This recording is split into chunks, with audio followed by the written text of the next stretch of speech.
All right, so welcome to another edition of ISO, this is in Designer Show, wherein we interview local designers. And for today, I'm really excited because it's one of my favorite studios because they have really clean aesthetic.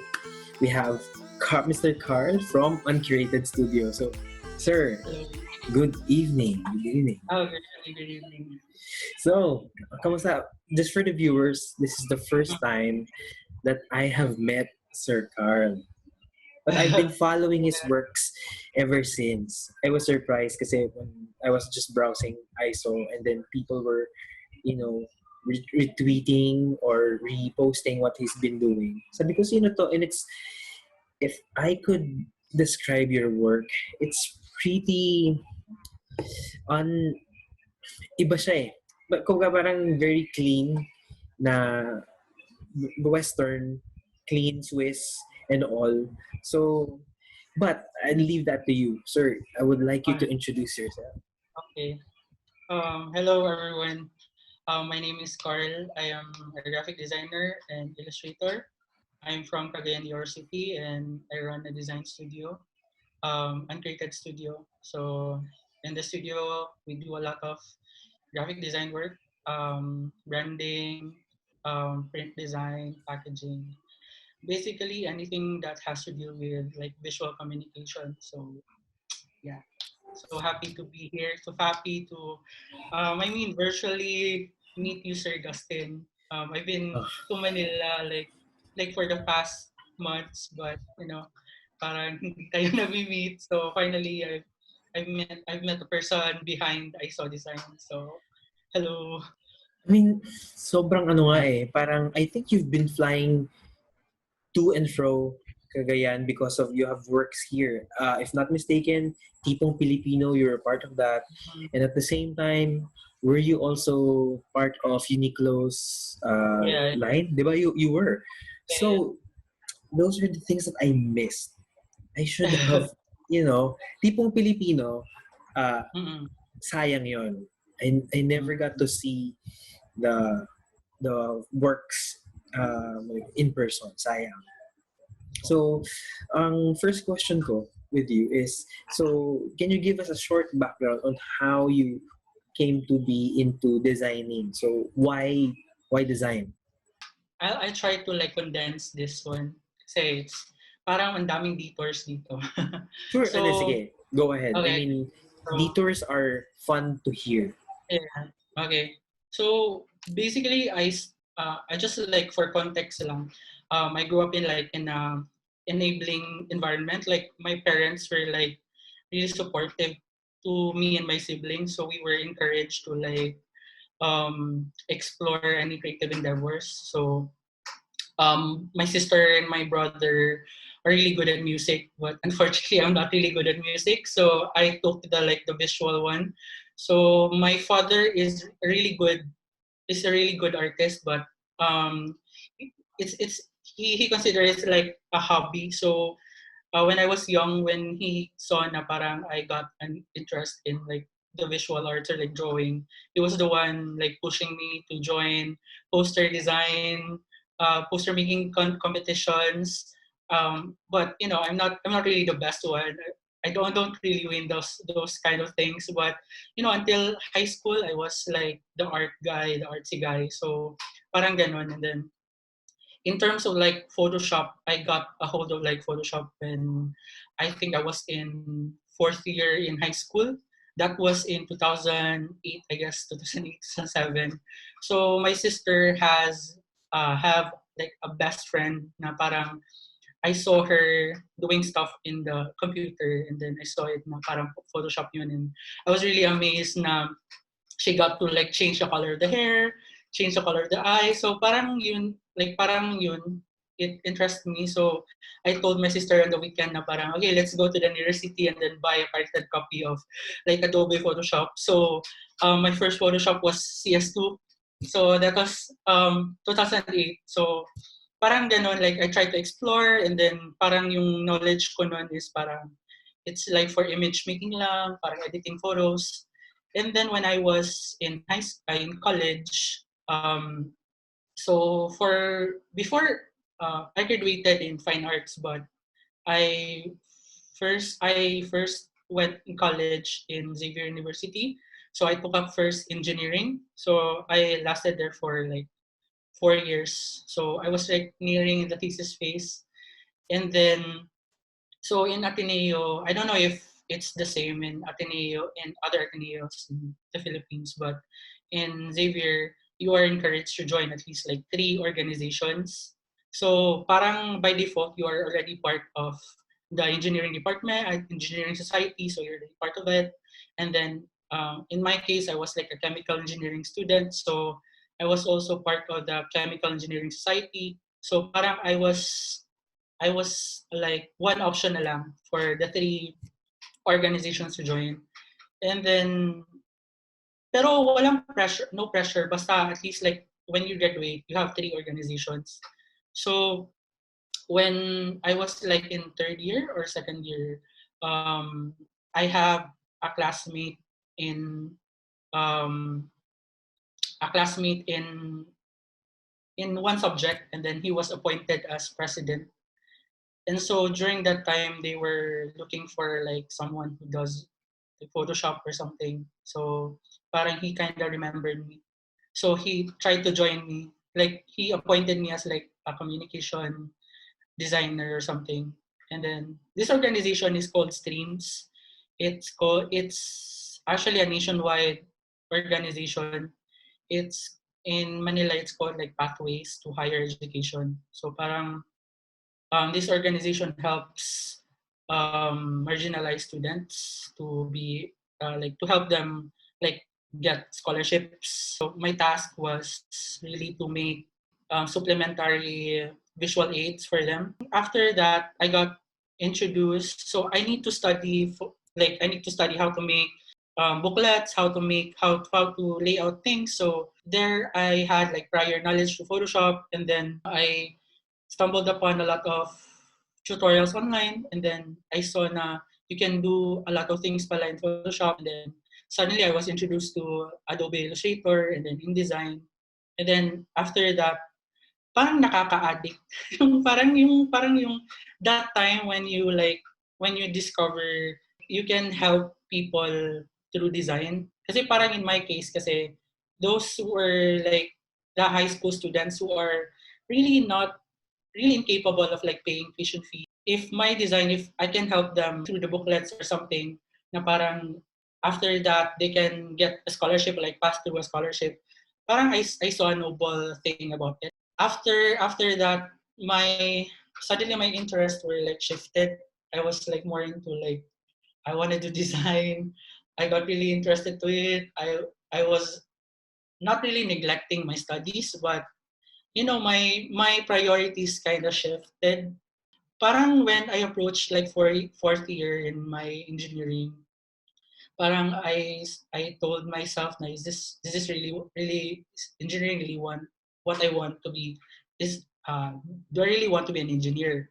So kasi based on like things na parang um like in retrospect lang, I was just really coasting through engineering kasi it was just like a parent's course for me. Kasi it was just like a parent's course for me, and then Yeah. kasi growing up in the province set up, I don't really like aminado naman talaga ako na I don't really see art as something na career. Oh, Parang really? hindi siya conditioned for me na it could be a possible career for me. So parang your choices are like teacher, engineer, lawyer, police. So when I was in like the organization, I saw like a lot of opportunities. I saw I can really do this thing as a career. So I tried to convince my mother.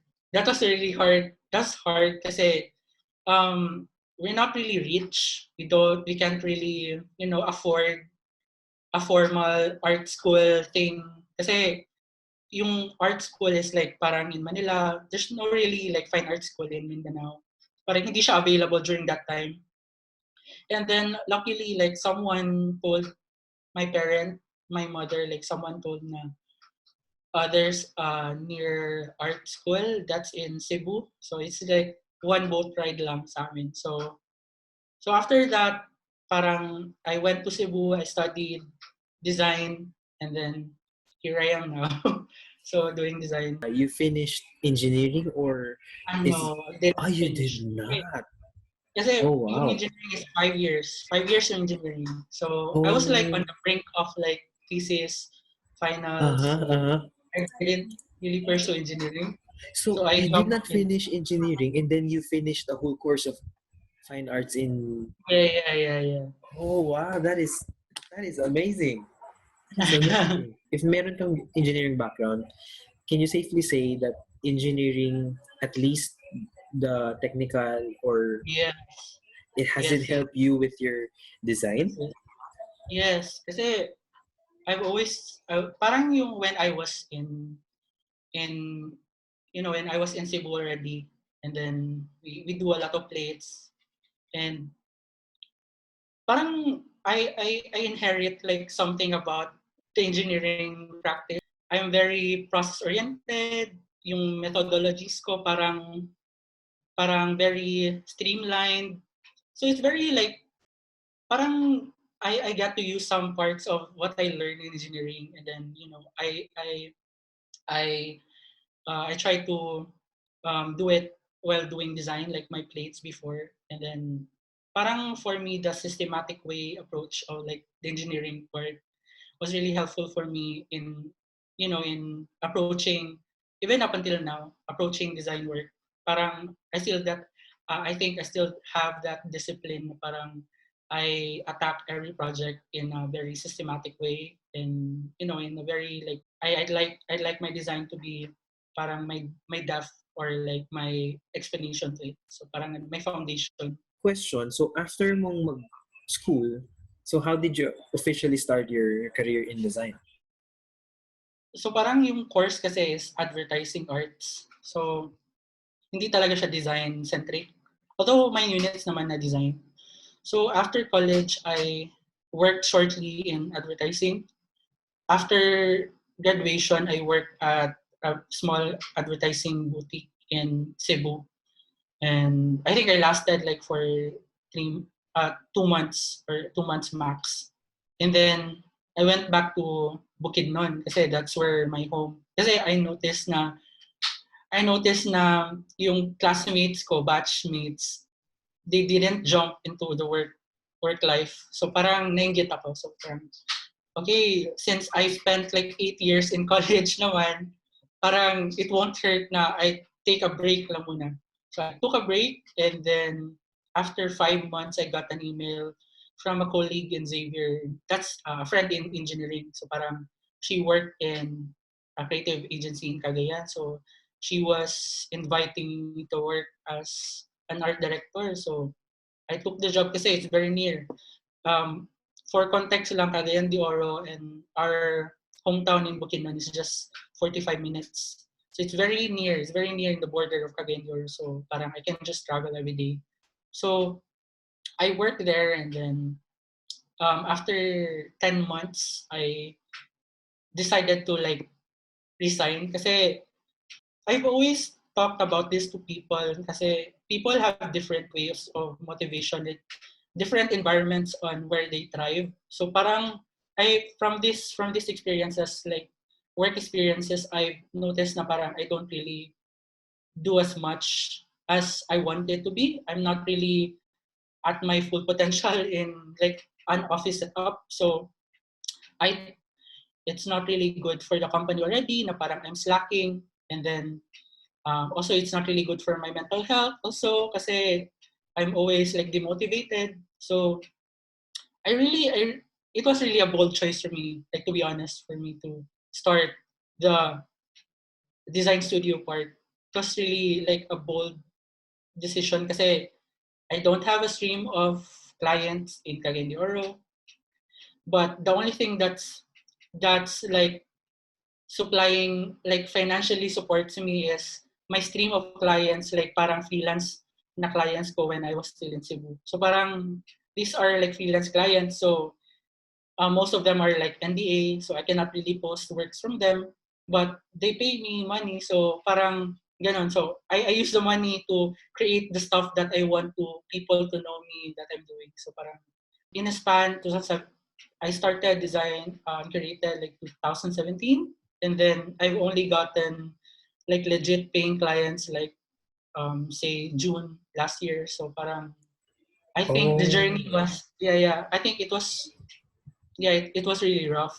So, but I just keep on pushing myself to like post, and eventually people would see, you know, see the stuff that I want, that I make, and then eventually they would want to hire me. I mean, hearing that, I mean, and you even saying you just got yung legit paying clients just last year, tama? If I if I'm Yeah, if yeah, I heard yeah. it correctly. And that is wow because I've seen your works for a long time already. Ito paling question ko. Why Uncurated Studio? What does that Okay, mean for you? okay. So, like to start off, disclaimer lang, uncurated isn't really a formal word. It's not really a dictionary word. So, but it sounds good, so it's okay. It sounds legit, by the Yeah, way. yeah, yeah. Uncurated, like I would be really honest if I'd say Uncurated really started as a joke, because it is as a joke. It really started as a joke with me and my best friend. Kasi, so staying in Cebu for 4 years, leaving Cagayan de Oro 4 years ago, parang that span of like 4 years when I was not in Cagayan de Oro was really like, there's really a difference. Kasi Cagayan de Oro is really progressive. So it's so progressive now, super fast na. The Cagayan de Oro before is really much different from the Cagayan de Oro right now.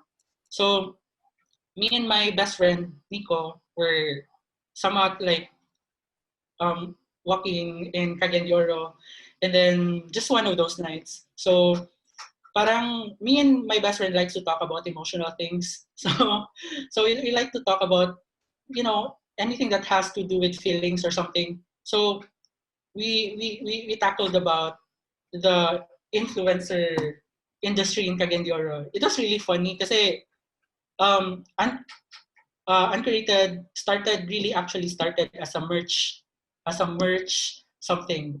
So it's like a merch store, and it's a merch store to mock people in Cagayan de Oro, like in the local scene. So parang there, kasi we talk about like authenticity with me and my best friend, like how to be authentic or something, and then we notice na parang these influencer people online are like curating their stuff, and then parang it kind of loosens the authenticity of that person, and then he kind of like a lot of people tend, not only in your siguro in like in the general context, a lot of people are staging their lives, curating stuff. I mean, there's nothing wrong with curating things, but just make sure that you don't get lost along the way. We coined the term uncurated, and then when we started the merch store, these influencers were like flooding likes our Instagram pages. They were sending us message like how they can get the merch so that they can promote it. So it was really funny. In the end, it kind of like confirmed our theory na parang people are like into that, and into that curated life. So anyway, we didn't really like maintain it. So parang yung uncreated na term floating around lang. So this was in 2017. So parang yung term uncreated floating around lang. And then I realized now uncreated is like a perfect term for a studio. In every project is very different kasi in every project. So I don't really want to have a certain style, although people often told me na may style yung uncreated, pero my goal is to not have like a certain style, kasi curation kind of dictates a certain flow, and then parang I like to break that. And I think perfect yung term na uncurated kasi I want my designs to be authentic, like like I want the root of the studio, like the philosophy will stem about authenticity, and then I want it to like um, not really dictate a certain style, a certain look. So like I try as much as possible to have very different approach in every project. Actually, very refreshing yung term na uncurated. It was very anti you're correct on that. Parang it's very anti of what we are supposed to do, kumbaga, as designers or even as studios, because we need to curate. We need to curate what we do, di ba? Even in our personal lives, a curated Instagram feed or whatever. So it was very, sabi ko, ang talino nung pagkaka-name ng studio. And I hate you for that, for being too good. Di ba? Pero, now, after Uncurated, uh, I'd like to focus now on your project, which is Oro. So, how did that come about? Like I said, I worked in this company in Cagayan de Oro. So that company na I lasted for 10 months. So this company is owned by foreigners. So parang, that like the usual setup like most of companies here in the Philippines, like the startup. And so we were encouraged to like create events locally. Um, so parang just something na parang to look forward after work or like on the weekends. So we decided to start the Behance Portfolio Review. So it was under the company, so Behance Portfolio Review. And then we announced an open call. And then, of course, I don't have like a network of friends or designer friends in Cagayan de Oro City. So that was also a good time for me to like network and know people locally. And then after the open call, um, the turnaround was really unexpected kasi ang daming pumunta. So, ang daming pumunta, ang daming na-participate sa portfolio reviews.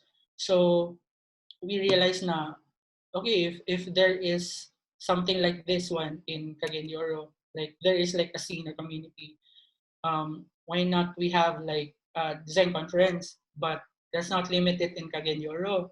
Let's try to open it to Region 10. Kasi I'm also aware na parang may design conference din sa Davao. So, why not we try to have it here? So yun, parang yun yung nag-start after nung Behance review. Start yung parang idea.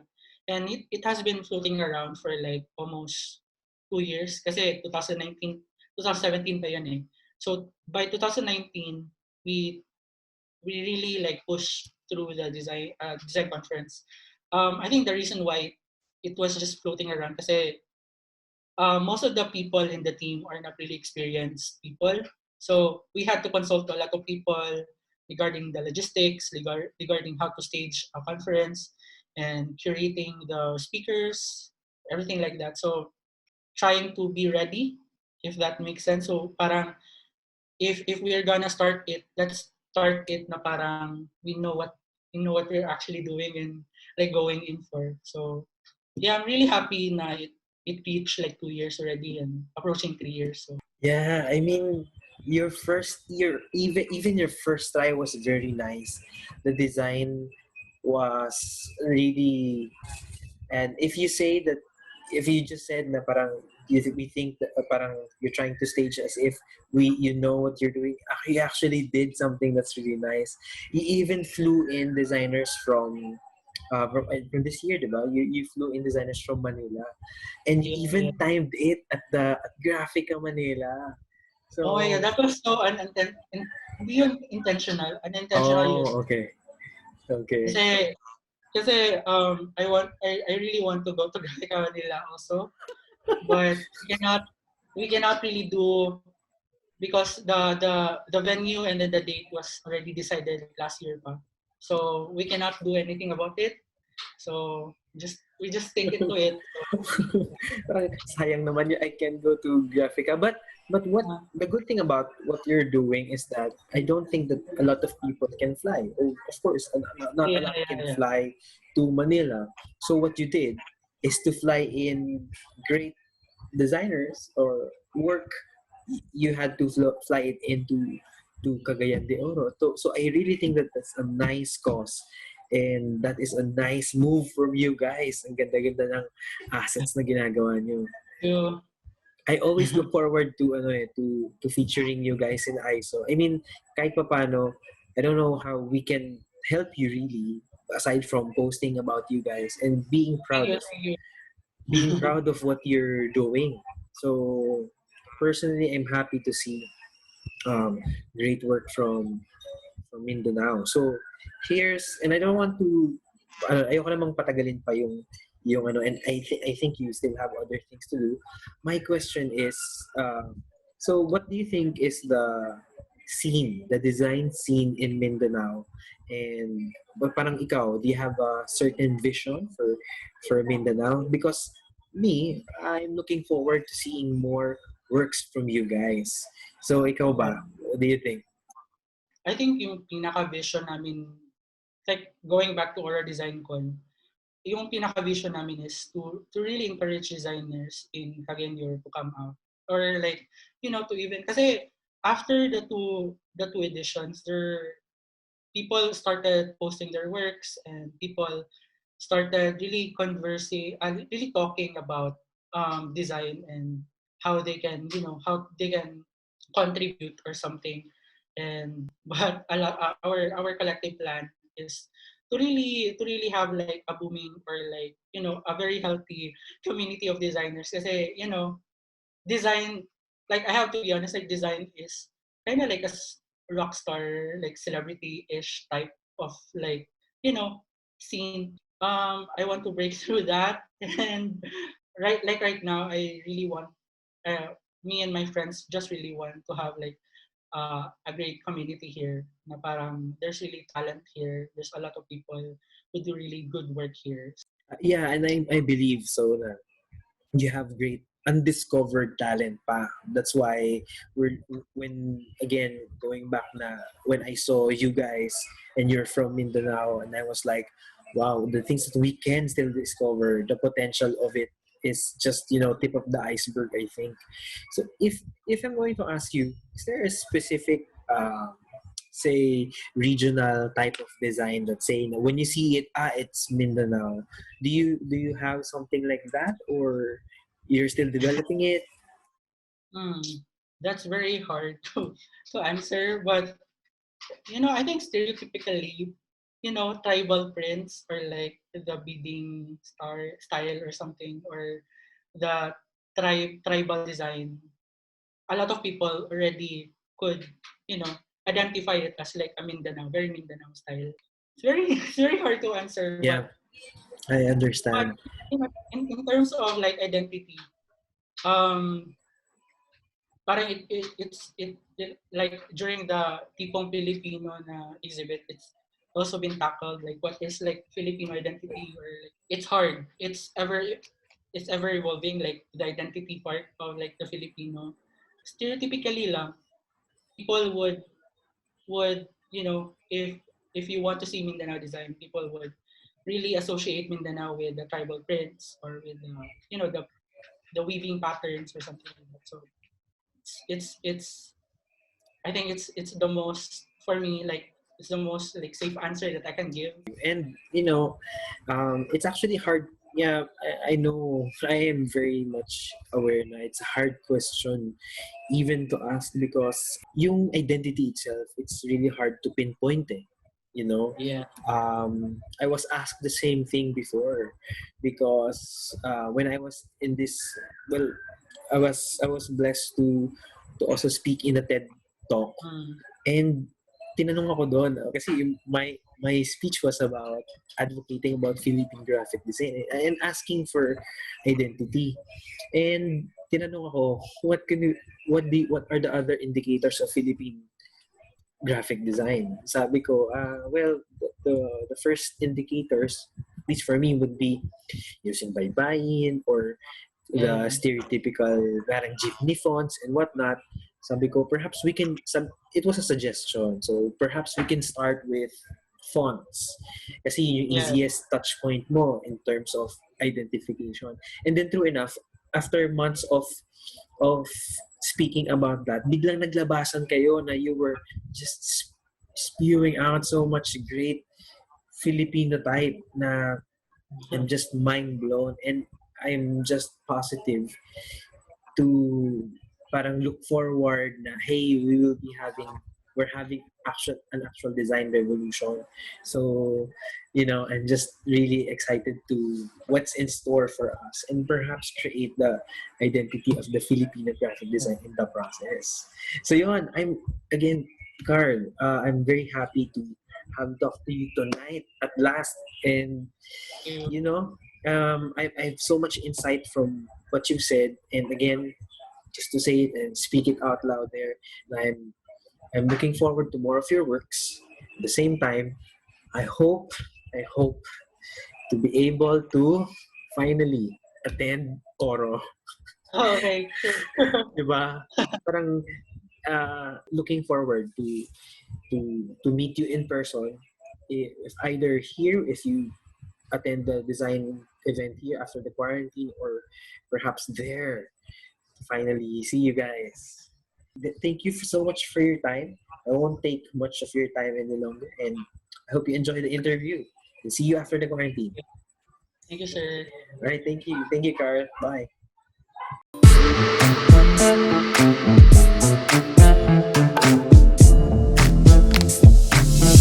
Hey, thanks for tuning here at SAW.DESIGN PH, and we hope you enjoyed this episode of social distancing design. Our goal is telling Philippine graphic design stories. If you'd like more content like this, how about clicking the subscribe button here? I think it's here, so you get more video resources about graphic design. And we're expecting to see you watching again here at SAW.DESIGN PH.